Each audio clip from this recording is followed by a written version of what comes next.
What's going on, guys? This is Rob, and if you're enjoying the content here on my channel, then make sure you hit the like button and make sure you hit subscribe so you can help decide what direction the content on my channel goes in the foreseeable future. Okay, so I'm going to go out on a limb here, and I'm going to try to use, speech that's hip, that's cool in this day and age. DC Rebirth, The Flash.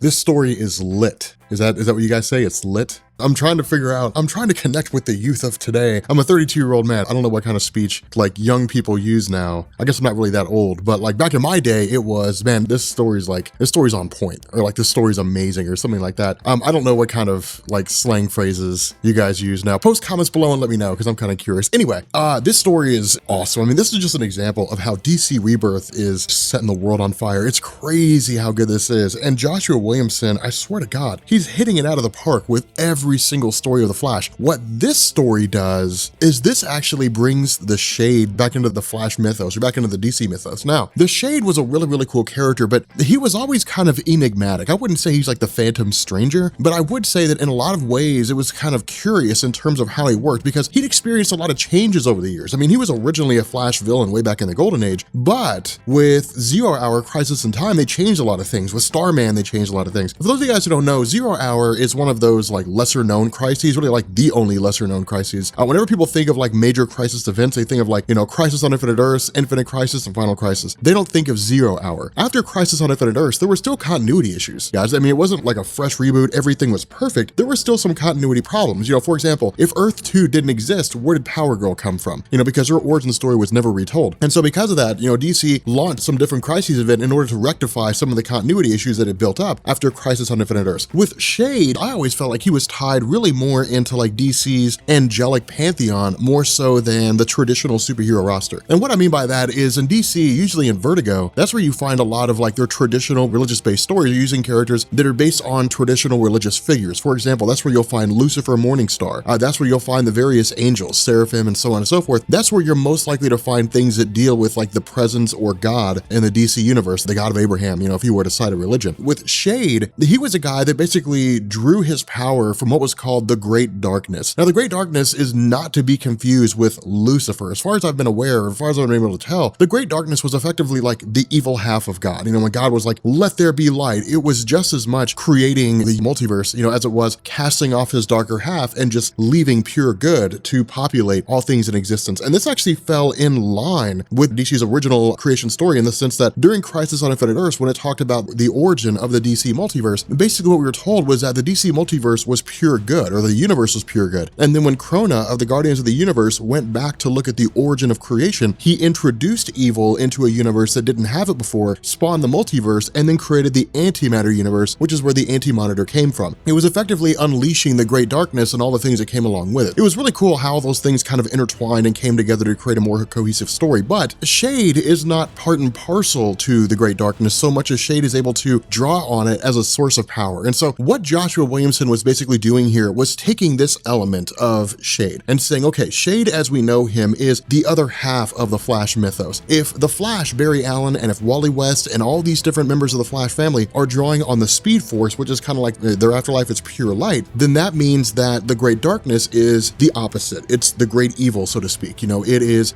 something just as equivalent or just as fast as the Flash, if not a little faster, just because of, the story as it plays out here. But it's really, really cool in terms of how this works, because it's Williamson kind of providing a home to a character that didn't previously have it. But the fact remains, when we initially jump into this again, one of the big things that Williamson had been focusing on when it came to the Flash mythos, and something that I really loved about it, was Wally West. The New 52 Wally West, even back when he was originally introduced, was a character who sat down and had issues with Barry Allen, the Flash. The most notable was the fact that Barry Allen never told Wally West his secret identity. Now, Barry will give us a reason why in this story, but it created a rift between the two in the sense that Wally West never really could bring himself to trust Barry. And because of the fact that Barry wouldn't reveal his identity, it almost seemed like Barry was trying to hold Wally back, at least in Wally's eyes. And so as a result of this, not only was Wally part of the Teen Titans, was he trying to get out there and do his own thing, but he was also trying to establish himself as being just as capable as Barry Allen. Now, getting into this initially, one of the other things that we had seen was that after, the story Lightning Strikes Twice, basically the events of Godspeed, when we saw all these different versions of the Flash showing up because of the mechanisms of, a villain working behind the scene, it led to Flash Flash's traditional rogues gallery basically bailing out. And this was really just Joshua Williamson kind of wiping them from the board and giving an opportunity for DC Rebirth to introduce new villains, because that was one of the coolest things about this. That's why I liked DC Rebirth so much, is because we get a familiarity combined with something new, and removing a lot of these traditional villains and saying, okay, let's try out new villains. Let's try out new things. Let's see how these new villains work, see how these new characters work, how people respond to them. It gives us the potential to see something new. And so it's not like Williamson killed off Captain Cold. It's not like he killed off, Boomer or Captain Boomerang. It's not like he got rid of all those characters. What he did is he simply just said, well, they just took off out of the city. They're gone for a little while. They'll probably come back somewhere along the line. But later on in the Flash mythos, we may have other villains that are a little more popular, a little more successful, and those combined with Flash's traditional rogues could create some amazing stories. And so it's really, really cool to see these kind of things coming together in this particular story. But one of the villains, which is a guy that actually sucks, is a dude named Papercut, and is literally a guy who just like creates throwing stars out of paper and throws them at people. And it's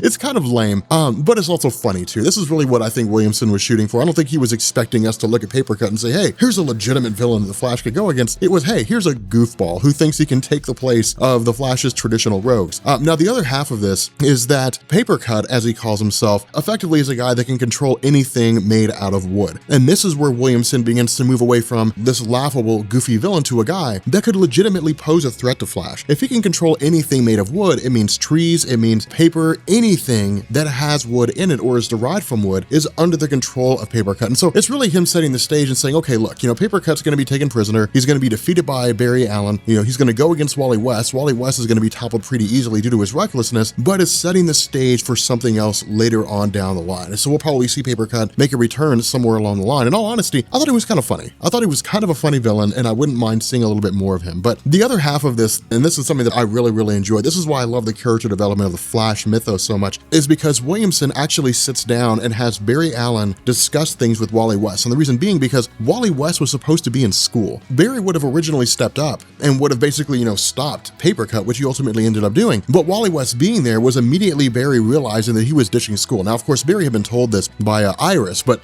from Barry's perspective, he was really hoping it wasn't the worst case scenario, that Wally West is basically skipping school to be a superhero. Now, Barry's conversation with him, what he initially says is, look, you don't need to do this. You need to go out and be a kid. You need to go out and you need to have fun. Again, Barry will talk about this a little bit more, but Wally also steps in and says, look, I want you to trust me. Like, I want to show that I'm just as capable as you are, at being a superhero. And so again, it's really Wally just trying to gain the respect of Barry Allen, because I wouldn't go as far as to say that Wally looks to Barry Allen as like a father figure, but Wally looks at Barry Allen as someone to aspire to, because again, he's the Flash. He's not a Flash. He's not one of the Flashes. He's the Flash. And so because of this, Wally West wants to live up to what he considers Barry Allen to be, this iconic character. And so the problem with this is, Wally West eventually goes on his own escapade in order to track down, what he considers to be like a shadow. And ultimately, this person turns out to be this sort of deformed, screwed up version of the Shade. And so once, Wally West tries to go against the Shade and is immediately taken over by his shadow demons, he's effectively yanked into the Shadowlands. Now again, the Shadowlands, when it comes to the concept of the Shade, are not inherently evil. Again, we're dealing with these things that are neither good nor evil. They're simply just things that exist. The basis behind the Shadowlands is evil in the sense that it's basically the home of the Great Darkness, but it doesn't mean the Shadowlands in and of itself are evil. However, Wally West being stuck in the Shadowlands is the equivalent of the Shade being stuck in the Speed Force, in the sense that Wally is in the opposite of what he's supposed to be in. Now, the funny thing about this though is that it's not like he's depowered. It's not like he loses all of his abilities. Instead, he's basically going off and fighting these demons as best he can. And so what we do is to basically jump to Barry Allen. Now again, Barry Allen has a few regrets here, when he starts talking about how he basically handled things the wrong way with Wally West, that while he doesn't need to tell Wally West his secret identity, what he does need to do is sit down and make sure Wally West understands where Barry's coming from. Because in truth, that's one of the great things about Wally's character. And that's why I think, I'm gonna be honest here, that's why I think the new 52 Wally West is perfect with the Teen Titans. And I know it seems like those two things don't connect, so give me a second here. The Teen Titans are not like Young Justice. Young Justice is really more of like a superhero teenage team where each member of the team represents a different type of teenager. The sheltered teenager, the reckless teenager, the introvert, the extrovert, so on and so forth. Teen Titans was really more rooted in the idea of teenagers who want to be taken seriously. Teenagers who were sidekicks or in some form or fashion viewed as being teenage versions of established superheroes, but they want to be taken seriously as their own superheroes. They want people to say, look, there's the Teen Titans, not the mini Justice League.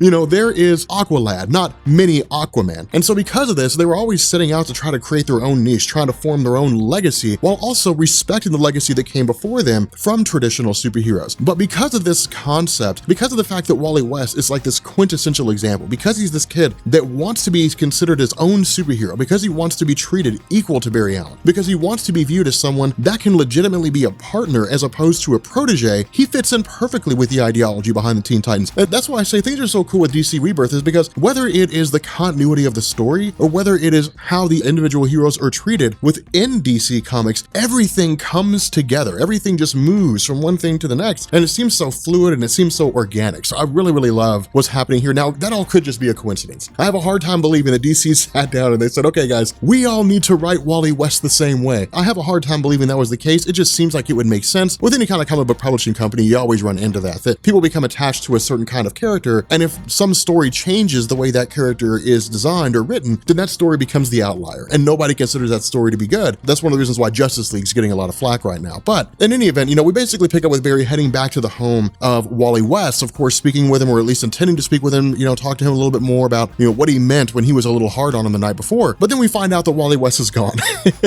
And so it's really just this sort of search to try to locate him. Now, ultimately, Barry ends up coming across the Shade. And this is why I say DC Rebirth is kind of this mix of New 52 and pre-New 52 stuff. Now, the reason for this will become apparent here in a second, because what we'll actually see is the return of his former girlfriend. But with Barry Allen effectively racing into the Shade, we ultimately find that Iris goes in first trying to find Wally West, Barry goes in after, but the two of them end up in two different locations. Now, that's usually how this works. When people end up traveling through the Shade, so to speak, who's kind of like this weird dimensional barrier where he can literally just trap people in the Shadowlands, they don't always end up in the same location. But the reason why Iris West actually disappeared after Barry went in there is because she was effectively taken by these shadow demons. But ultimately, Barry comes into contact with Wally West. Now, the funny thing about this too is it's also this distortion of space-time and a combination of how the Flash's body exists in terms of his super speed, as well as how time progresses in the Shadowlands. With regards to Barry coming into contact with Wally, Wally's like, dude, I've been racing for days. But for Barry, it's only been a few hours. And so what this tells us, and it's not fully fleshed out here, but what it tells us is that either time changes because the Shadowlands move at a different rate when it comes to time, or because of the fact that Wally West has just been running so fast, trying to stay away from these monsters all the time, that for him, that time is basically sped up. And so it creates this really interesting dichotomy. I would be more inclined to say it's the latter, because Wally West says the only thing you can do is run. So I'd be more inclined to say he's just been running non-stop since he's been in there. And so for him, days have passed when in reality it was only a matter of hours. But the fact remains here that, you know, when he sits down and he starts talking to Barry, Barry says, look, you know, Iris came in here as well, and we're trying to figure out what's going on. Now, with regards to Wally West on Iris, for him, she's still one of the most important characters in his life, because she's really the only thing he has when it comes to a regular family. Because remember, Daniel West basically became a bad guy.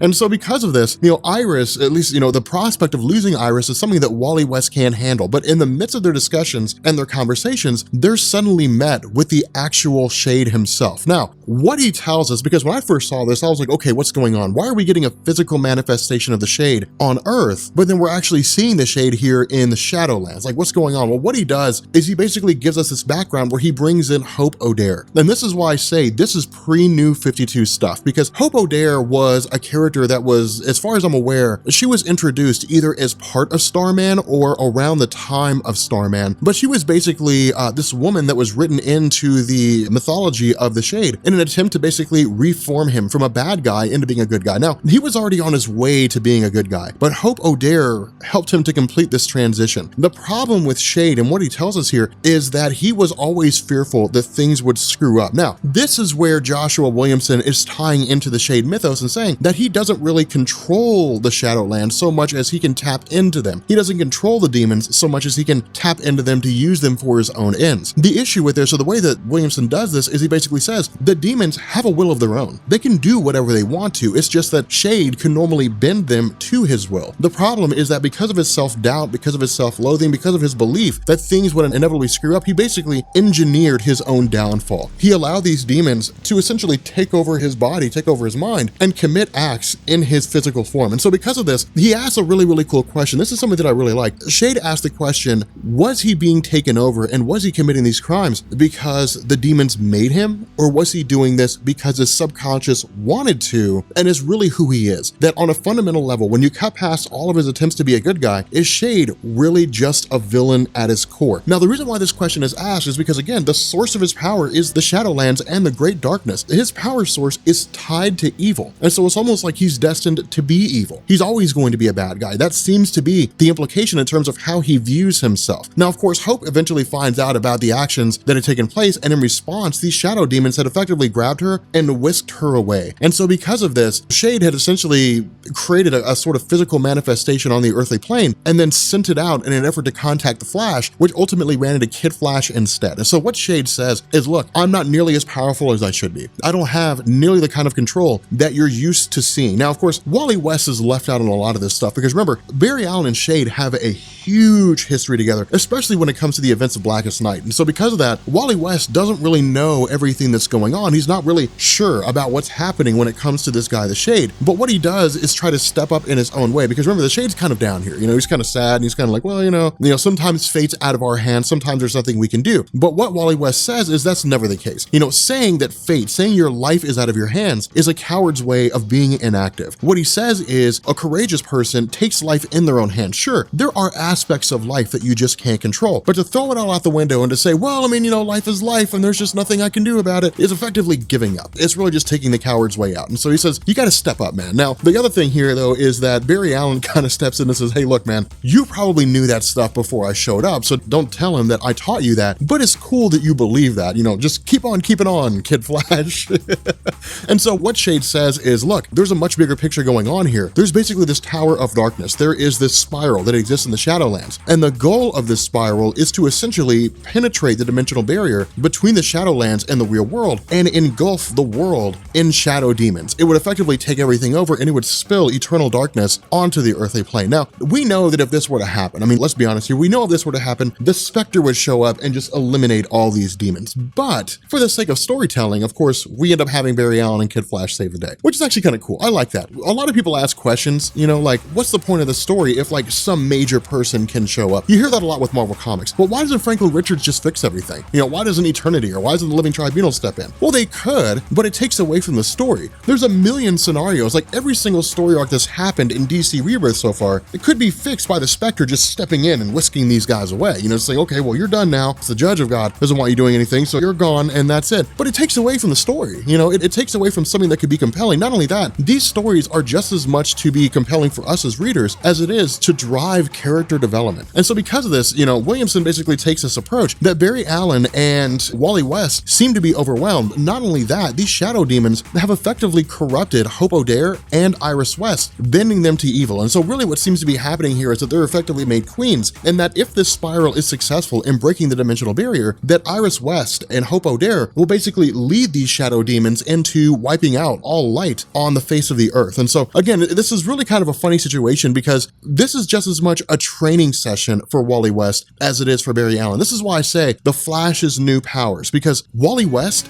gets a new set of powers here. He gets something new that we haven't seen before. Now, this is not the first time this has happened. I don't even mean the Flash mythos. If you guys are reading all of DC Rebirth, what's effectively been happening with Sam Humphrey kind of dealing with, or at least I guess the stage was set, so to speak, with regards to Jeff Johns, but what Sam Humphries is doing is continuing this idea of the Green Lanterns, specifically Simon Baz, having some sort of Green Lantern powers that have never been seen before. They haven't been fully fleshed out, but it's basically all arrows pointing to this idea that there's something about Simon Baz that is unique in and of himself, as opposed to the other Green Lanterns being able to do the same thing, Emerald Vision, so on and so forth. Now, with Wally West, his big issue is, well, he doesn't believe that he can phase through solid matter. Now, we know that virtually all Flashes can do that at this point. Originally, it was just pre-New 52 Wally West thing. He was the first one to be able to achieve it. Barry Allen was able to do it later on, and all the different Flashes was just kind of incorporated into their skill set as time went on. With the New 52 Wally West, he doesn't believe that he can pull it off. But because of the situation being so dire, Barry Allen makes this argument. And at first, I didn't really understand what Williamson was going for, and I'll explain that here in a second. But Barry Allen asked a question. He says, when you turn on the lights, what happens to darkness? And Wally's like, well, the darkness goes away. And he says, and when you turn them off, what happens? He's like, well, the darkness comes back. Now, I didn't understand where Williamson was going with that initially, but I saw this interview that he did with DC Access, and this is where I was talking about earlier, where he said that dark is just as powerful as the light. that there's kind of a yin and yang. There's a balance that has to be struck between the two. If Barry Allen and Wally West represent one side, then someone is going to come along somewhere along the line that represents the other side and become a bad guy. Now, my hope, I'll be honest, my hope is that it's Godspeed. My hope is that Godspeed comes along and he can basically harness the power of the Shadowlands and use it against Barry Allen. I think that'd be badass.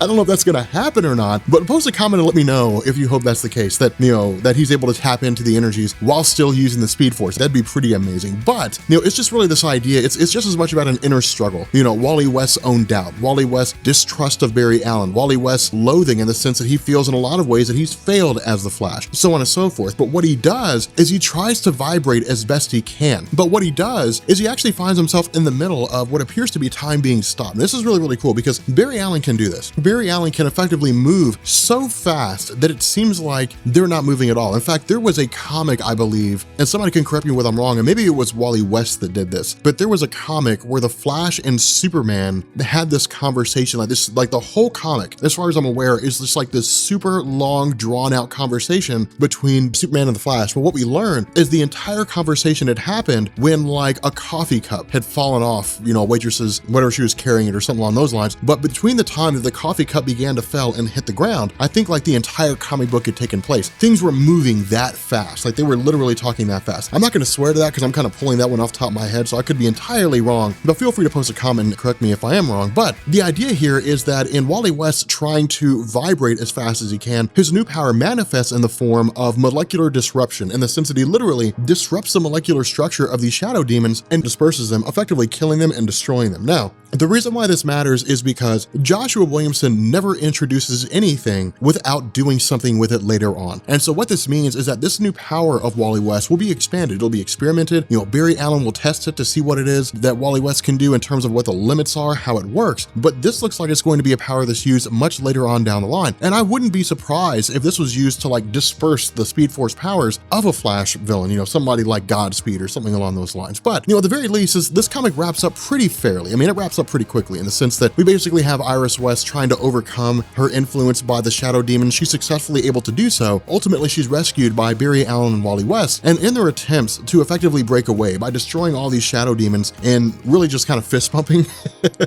and creating a massive source of light, that they also end up grabbing Shade and Hope O'Dare and effectively transport them to the normal world. And so they're essentially all free of control from the Shadow Demons. Now, what this also seems to indicate here is that the Shade is very much getting past his self-doubt. He's very much getting past the fact that he believes things are going to fail, and he, alongside Hope O'Dare, essentially just take off for Opal City. Now again, what's also funny here is that for the Shade, he doesn't really know about New 52, DC Rebirth. It doesn't work that way for him because, you know, his time in being stuck in the Shadowlands, his time being there, seemed to have happened when this big New 52 transition happened. And so in his mind, Barry Allen is still married to Iris West. Because of this idea, because of this fact, he makes a comment, hey, you and your wife, you know, go get some rest and relaxation. And Barry's like, well, we're not married. And so what Williamson does is he actually toys with this idea. And this is so cool. He ends up having Barry Allen travel back to the home of Iris West, sit down with her and basically say, hey, would you like to go on a date? And this is really, really cool because honestly, I didn't think that was going to happen. In Justice League, it seemed like he was going to be getting into a relationship with Jessica Cruz. Honestly, I'm not as caught up on the Justice League as I should be. And so I'm not really sure if that's the case with those two, but truth be told, I would much rather see Barry Allen in a relationship with Iris West as opposed to Jessica Cruz. The Jessica Cruz dichotomy presents something interesting, but this doesn't mean that the two of them are going to actually get into a relationship. It just means that Barry Allen's going to be going on a date with Iris West. And so it looks like he's going to be dating two girls. So get on it, Barry.